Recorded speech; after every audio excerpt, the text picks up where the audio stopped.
This is a Burntwood Creek running. Ain't very big, probably maybe 6 inches deep, maybe a foot wide, but that's the beginning of the Burntwood Creek here in southwest Nebraska. I'm over here on the Burntwood Creek. So why am I talking about the conspiracy of the Republican River? Well, it has to do with the Burntwood Creek and a lot of other things.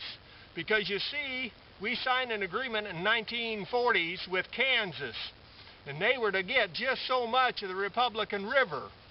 And of course, that was before we put any irrigation in along the Republican River, and so that cut down the water. And then the trees, cottonwood trees, came in by the millions, and they won't let us tear them down because that's our state tree. Of course, they get rid of the trees, they'd have all the water they wanted. Be that as it may, here's another problem though. Kansas is suing us for all kinds of water because they said we ain't getting the water, we're holding the water back from them. But this is the Burntwood Creek. Now this creek, you'd say, well, what's the big deal? Little bitty nothing of a creek coming out of Kansas. The problem of it is, 150 years ago, this was 5 to 6 feet deep, and it ran 10 to 20 feet wide. This was a serious creek coming out of Kansas. And today, that's what it's reduced to because they're using all the water in Kansas. Don't let them play games with you. When they're water's coming out of Kansas, it's okay if they hold their water back.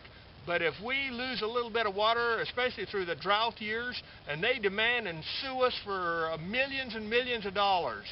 They even have Kansas officials coming across on the Nebraska border side and demanding money from the farmers who are using water along the river. Can you imagine that? Another state coming in and saying to each individual farmer, you got to pay us. It's a conspiracy. And they're going to play every game they can to take money out of this state to put in Kansas. And our own legislature, they don't seem to stand up for us at all. And not one person's taken a look at the Burntwood or a dozen other creeks that came out of Kansas and now no longer flow. This McCook's Mr. Bill, rate this film.